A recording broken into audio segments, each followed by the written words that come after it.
Olá! Neste vídeo irei falar um pouco sobre a deficiência intelectual ou transtorno do desenvolvimento intelectual, conforme reclassificação do DSM-5 na sua versão mais atualizada, que é o Manual Diagnóstico e Estatístico de Transtornos Mentais. Quando mencionamos as causas da deficiência intelectual, vamos encontrar como principais fatores a anóxia no parto, a desnutrição materna, as doenças gestacionais, o uso abusivo de remédios, a drogadição e o alcoolismo. Entretanto, é necessário relembrar que cada ser humano é único e que existe uma combinação específica de fatores que podem contribuir para o desenvolvimento desta deficiência. Ao mesmo tempo, com os níveis adequados de suporte, os efeitos, os prejuízos dessa deficiência podem vir a ser minimizados, de modo que o indivíduo tenha um alto desempenho, um alto nível de contribuição frente à comunidade e o ambiente em que vive.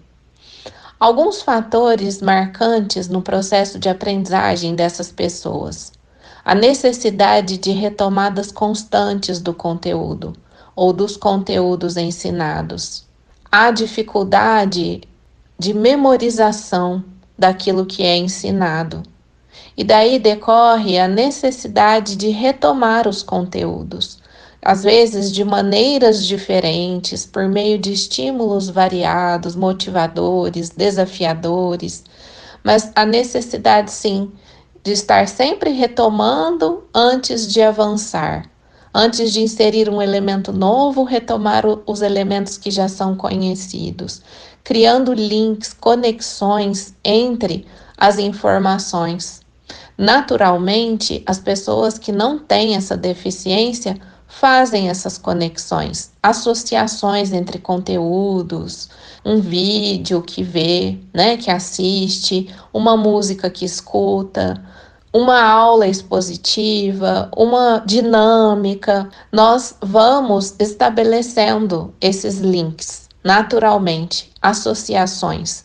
Para essas pessoas, esse processo é mais difícil, porque a aprendizagem acontece de maneira circunstancial, ou seja, há uma rigidez cognitiva como característica. Então, às vezes se aprende ou se demonstra o entendimento no contexto da sala de aula, porém, fora daquela condição específica de aprendizagem, o conhecimento não se generaliza, ou seja, há a dificuldade de levar para a vida diária, para a vida fora da escola, em casa, aquilo que se aprendeu, porque não há exatamente a generalização desses conceitos aprendidos. Então, eles vão ficando meio que isolados.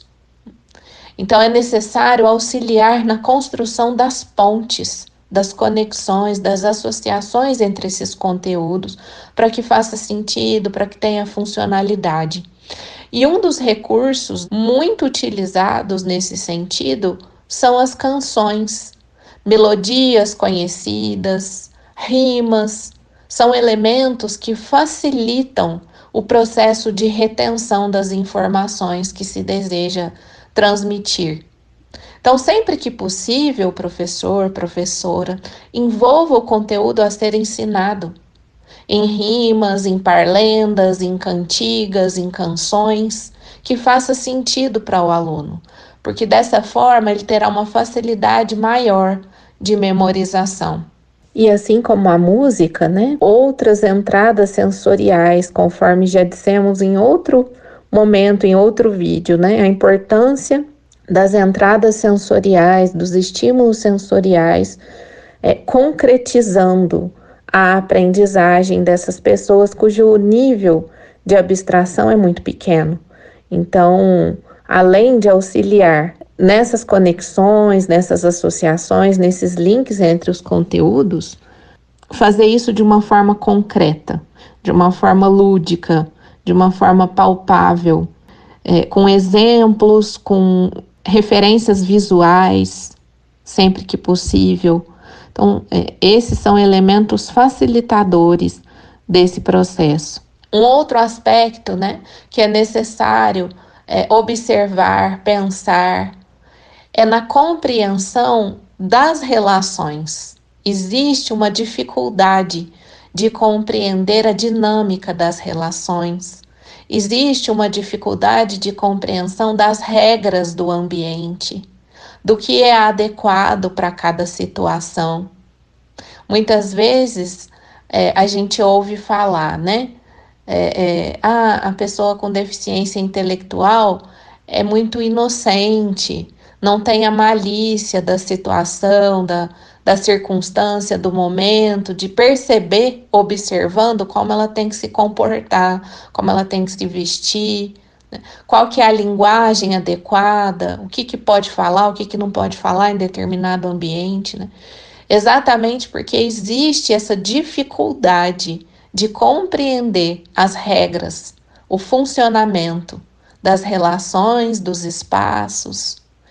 Existe uma dificuldade de regulação do próprio comportamento, que diz respeito ao controle inibitório, que mais uma vez se refere, né, ao que eu posso falar, ao que eu não posso, como eu devo me portar, qual o tipo de roupa que eu posso ou que eu não posso vestir nessa ou naquela situação. Então, existe uma dificuldade de controle do próprio comportamento e, ao mesmo tempo, conforme já mencionamos, existe uma falta de flexibilidade cognitiva. Então, aprende-se numa determinada situação, numa determinada circunstância e não em outras. Então, a dificuldade de lidar com a mudança. Assim como os autistas apresentam essa dificuldade, o deficiente intelectual também. É muito necessário a previsibilidade. É muito necessário ter acesso ao maior número de elementos possíveis de uma dada situação. E quando aquilo sai do previsto, do cronograma, do que está posto, do que é conhecido, pode gerar uma intolerância, uma dificuldade, um comportamento não esperado. Pode ser um gatilho para um determinado comportamento, porque existe essa dificuldade de lidar com a mudança, com o imprevisto, né? As questões de memória, conforme já falamos, né? A dificuldade na memorização, no planejamento das ações, né? Existe uma dificuldade de selecionar, de organizar estratégias, saídas, soluções, exatamente pela rigidez cognitiva, pela dificuldade de atenção, de concentração, de memória, que em seu conjunto, todas essas habilidades hoje são chamadas de funções executivas. Estudos mostram que na base da deficiência intelectual está o prejuízo dessas habilidades cognitivas, desse conjunto de habilidades cognitivas, chamada aí de funções executivas. Então, às vezes, né, o que se acha, o que se julga uma falta de interesse, uma falta de atenção, preguiça, a gente escuta tudo isso. Na verdade, é uma dificuldade de resposta aos estímulos, de desempenho frente às condições que as crianças típicas responderiam bem, desempenham bem.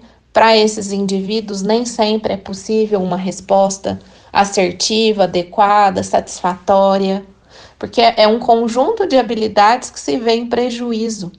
Então, espero assim que esse conteúdo aqui mencionado, pincelado, né, auxilie a compreensão do funcionamento dessas pessoas. A deficiência intelectual também pode vir associada, né, ao autismo. Então, 75% dos autistas têm a deficiência intelectual. Pode ser desenvolvida também com um ambiente pobre em estímulo, com pouco direcionamento, com pouca riqueza de repertório mesmo, de possibilidades. Então, esse empobrecimento cultural também pode ser causa, fator, né, da deficiência intelectual.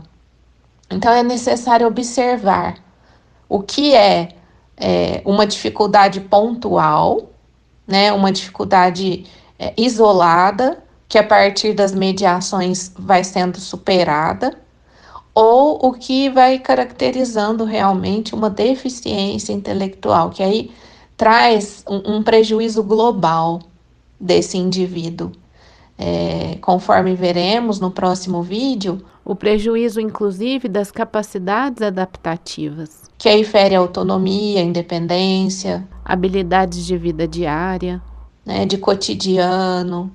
Então, fique com a gente. Inscreva-se em nosso canal, dê o seu like, acompanhe a nossa programação para que possa se inteirar dos próximos conteúdos.